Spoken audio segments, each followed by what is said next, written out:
Willkommen, meine lieben und wundervollen Krebse. Hier bin ich wieder, eure liebe Angelika. Heute erwartet euch das zweite Kartenbild für den Juni 2026. Das bedeutet, meine lieben Krebse, schon bald beginnt für euch ein neues solares Jahr. Deshalb gratuliere ich euch schon jetzt von ganzem Herzen zu eurem bevorstehenden Geburtstag. Möge das Universum euch zuverlässig vor Schwierigkeiten beschützen und möge das Schicksal euch nur gute, warme und lichtvolle Ereignisse schenken. Noch einmal, meine Lieben, Alles Liebe zum Geburtstag. Und jetzt beginnen wir mit eurem Orakel. Juni 2026. Schauen wir uns die 3 wichtigsten Ereignisse an, die euch in diesem Monat erwarten. Also, das erste wichtige Ereignis. Das zweite und das dritte wichtige Ereignis für euren Juni. Danach sehen wir uns an, was euch im beruflichen Bereich im Juni 2026 erwartet.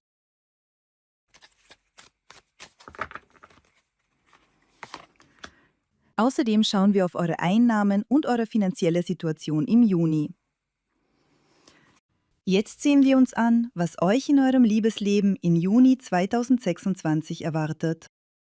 Übrigens möchte ich euch zum Thema Liebe noch ein weiteres Orakel empfehlen. Es heißt Botschaft der höheren Kräfte.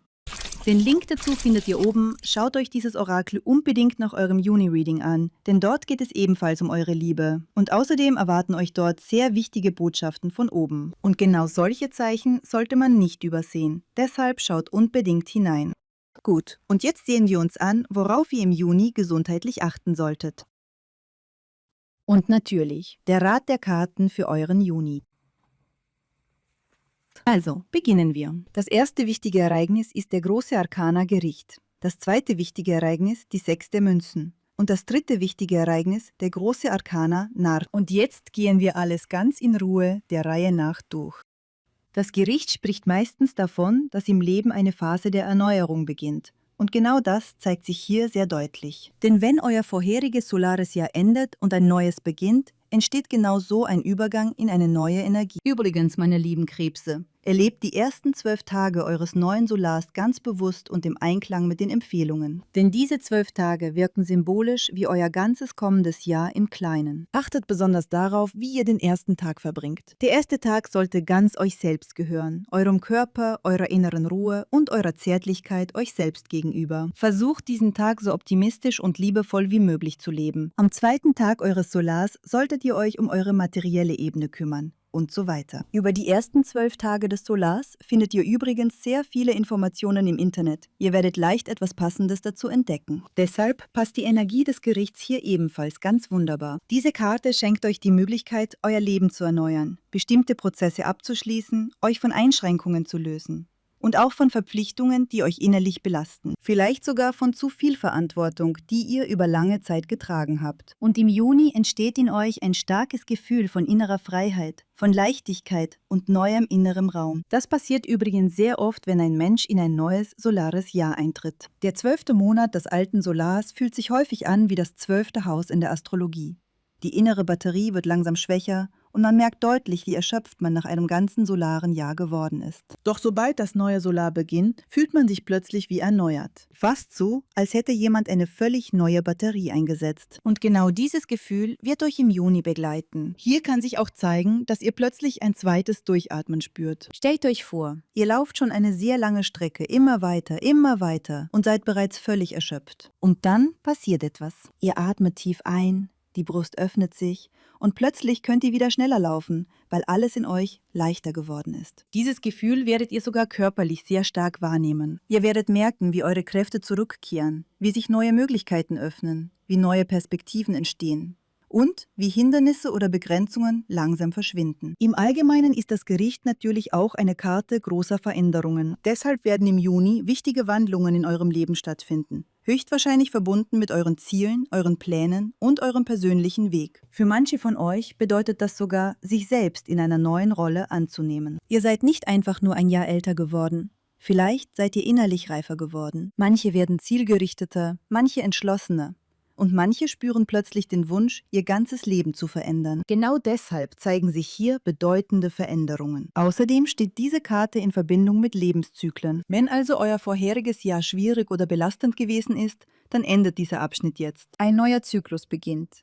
Und ihr findet langsam einen Ausweg aus einer komplizierten Situation oder sogar aus einer Krise. Und dieses Gefühl von Freiheit, Erleichterung und neuen Möglichkeiten wird in euch besonders stark sein. Was im Juni ebenfalls wichtig werden kann, und das ist ganz natürlich, weil euer neues Solar beginnt, ist der Wunsch, euch von alten Energien zu befreien. Es kann sogar sein, dass ihr plötzlich alte Dinge wegwerfen möchtet. Ich sage nicht, dass ihr das tun müsst. Das entscheidet ihr natürlich selbst.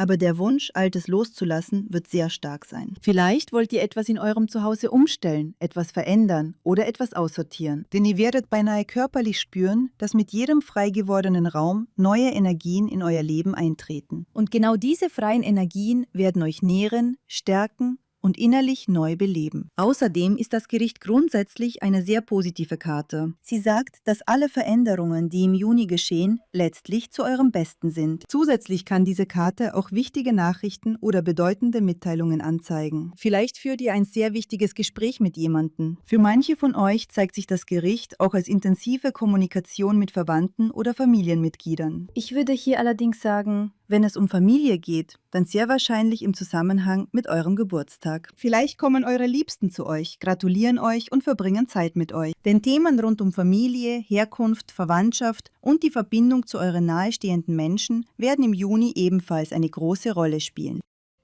Als nächstes haben wir die 6 der Münzen. Und schaut euch diese Karte einmal an. Ganz buchstäblich geht es hier um Geschenke, Geld und Aufmerksamkeit. Ich glaube wirklich, dass eure Familie und eure Lieblingsmenschen euch nicht nur viele Geschenke machen werden, sondern euch vielleicht auch Geld schenken. Und ihr werdet glücklich sein, ihr werdet lächeln, euch geborgen fühlen, harmonisch umgeben von Menschen, die euch gut tun. Die 6 der Münzen spricht davon, dass ihr Unterstützung in euren Lebenssituationen bekommt, aber auch Geschenke, finanzielle Zuflüsse oder Belohnungen. Achtet außerdem darauf, diese Karte steht auch für Balance. Das bedeutet, dass nicht nur ihr beschenkt werdet, sondern dass auch ihr selbst anderen Menschen helft, sie unterstützt oder ihnen etwas Gutes gebt. Ob mit Worten, mit Taten oder einfach mit eurer Präsenz. Die 6 der Münzen kann sich außerdem als Gehaltserhöhung zeigen oder als Beschäftigung mit finanzieller Unterstützung und behördlichen Angelegenheiten. Vielleicht kümmert ihr euch um Zuschüsse, beantragt finanzielle Hilfe oder regelt bestimmte materielle Fragen. Manche von euch engagieren sich vielleicht wohltätig, tun bewusst etwas Gutes für andere Menschen. Und bei manchen zeigt sich sogar das Gegenteil, dass andere Menschen euch gegenüber großzügig handeln oder euch unterstützen. Natürlich kann diese Karte auch auf einen gewonnenen Rechtsfall hinweisen. Besonders, weil bei euch zusätzlich das Gericht liegt und diese Karte spricht oft von gerichtlichen Angelegenheiten oder Verfahren. Möglicherweise geht es dabei sogar um Geld oder finanzielle Themen. Falls ihr gerade tatsächlich mit so einer Situation verbunden seid und sich die Angelegenheit im Juni entscheidet, dann stehen die Chancen sehr gut, dass ihr diesen Fall gewinnt und das Geld erhaltet, auf das ihr Anspruch habt. Insgesamt zeigen eure Karten hier wirklich eine sehr schöne, unterstützende und lichtvolle Energie.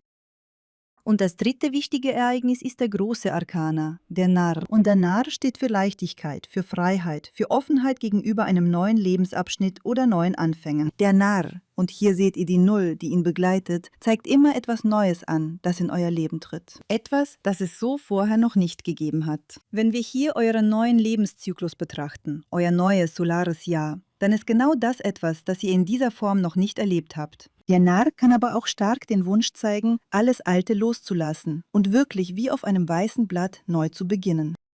Da ist ein großes inneres Bedürfnis, neue Pläne zu verwirklichen. Und generell entsteht eine starke Sehnsucht, leichter zu leben, freier zu leben, mehr Freude und Genuss zu spüren. Es können neue Ideen auftauchen, neue Pläne entstehen, neue Möglichkeiten sich öffnen. Und ihr selbst seid innerlich bereit, euer Leben zu verändern. Es entsteht dieses Gefühl, dass euch wirklich alles möglich ist. Der Narr ist eine sehr kraftvolle Energie. Wenn ihr also etwas Neues beginnen wollt, oder vielleicht euer Leben komplett neu ausrichten möchtet, dann geht diesen Schritt. Im Juni wird euch vieles gelingen.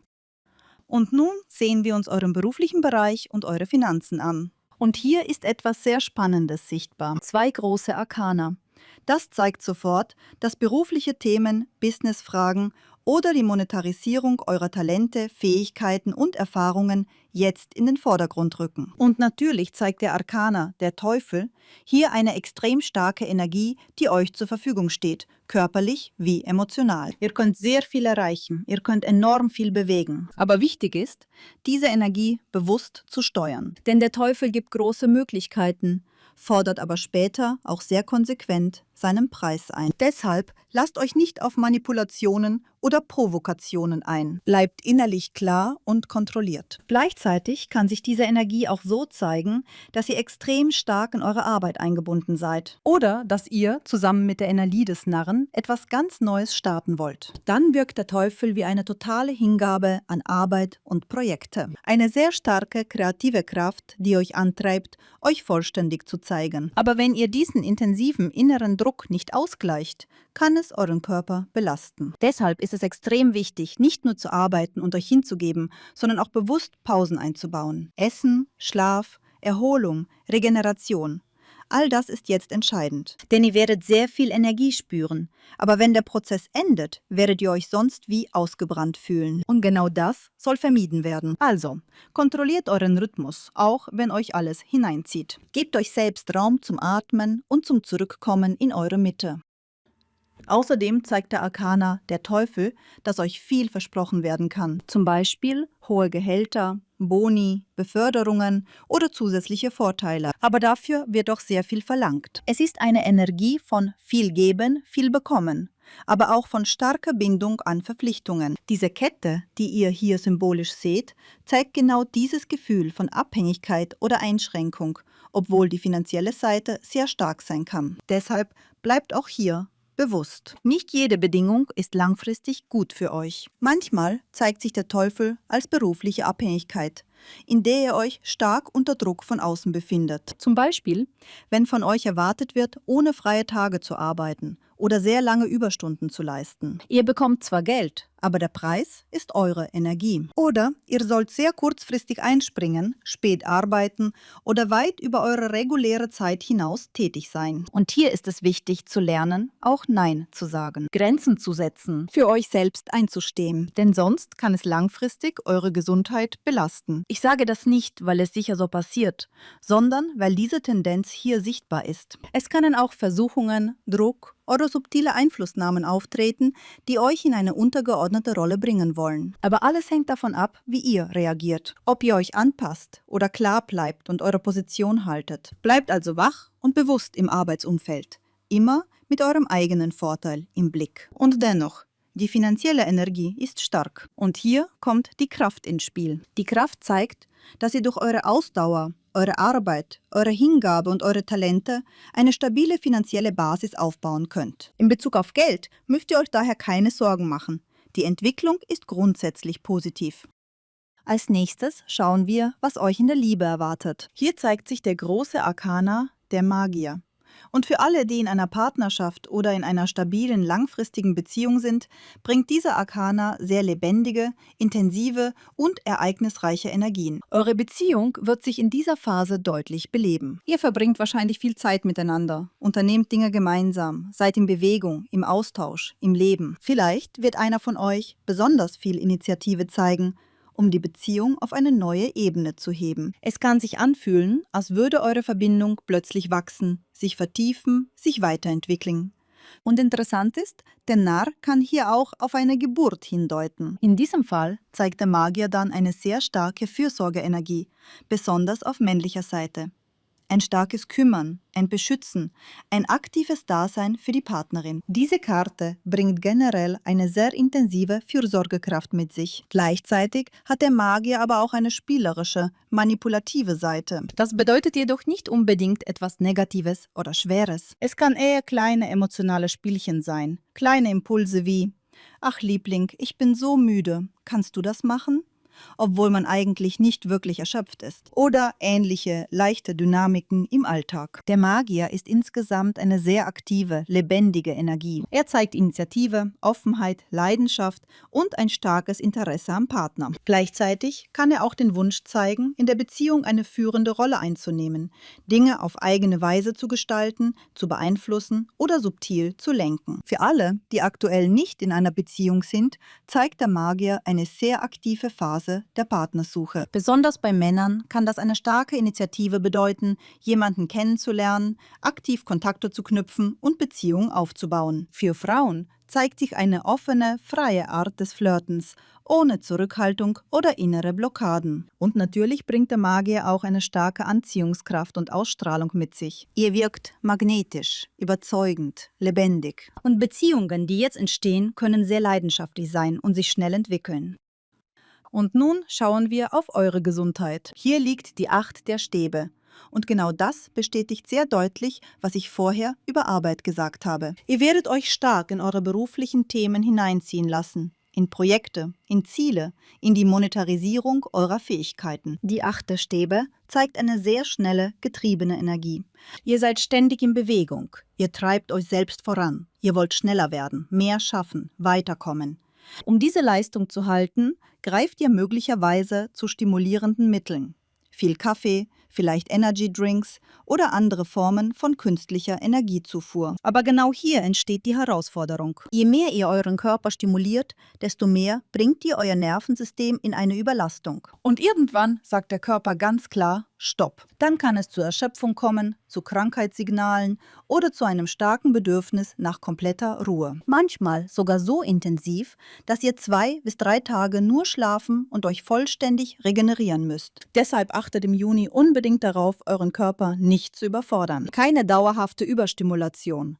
Keine extreme Belastung über lange Zeit. Wenn ihr jedoch ein gesundes Maß haltet, zeigt die 8 der Stäbe auch eine sehr gute Energie, Aktivität und grundsätzlich stabile Gesundheit. Aber die wichtigste Botschaft bleibt: Balance, Maß und Bewusstsein. Und nun der Rat für euch. Die 4 der Stäbe. Und diese Karte ist wunderschön. Sie spricht von Ergebnissen, von Freude, von Stabilität, von Erfolg und innerer Ordnung. Das Leben bringt euch in eine Phase, in der ihr eure Resultate wirklich genießen könnt. Ihr dürft ankommen, euch freuen, euch entspannen. Die 4 der Stäbe ist auch eine Karte der Gemeinschaft. Das bedeutet, dass ihr eure Freude mit Familie, Freunden oder nahestehenden Menschen teilt. Und genau hier liegt der zentrale Rat. Ihr solltet euren Juni nicht isoliert verbringen. Feiert eure Erfolge, euren Geburtstag, eure Entwicklung. Aber nicht allein, sondern mit Menschen, bei denen ihr euch wohlfühlt, geborgen fühlt, verstanden fühlt. Vielleicht draußen in der Natur, vielleicht in einem schönen Rahmen, vielleicht ganz einfach im Kreis eurer Liebsten. Aber wichtig ist, diese Freude soll geteilt werden. Denn genau darin liegt die Kraft dieser Karte. Das Leben will gefeiert werden, nicht nur geleistet. Meine lieben Krebse, das war euer Juni 2026. Ich lade euch auch ein, euren Mai-Impuls anzusehen, falls ihr ihn noch nicht gesehen habt. Den findet ihr ebenfalls auf dem Kanal. Und wenn ihr eine persönliche Beratung möchtet, schreibt mir gern über die E-Mail im Beschreibungstext unter dem Video. Wenn ihr eine wichtige oder schwierige Situation in eurem Leben klären möchtet, bin ich gern für euch da. Ich danke euch von Herzen fürs Zuschauen. Abonniert den Kanal Tarot und Leben. Ich freue mich sehr auf euch. Und wir sehen uns wie immer morgen wieder auf dem Kanal Tarot und Leben. Mit Liebe und Hoffnung im Herzen für Frieden und Licht. Eure Tarotleserin Angelika. Ich umarme euch. Bis bald.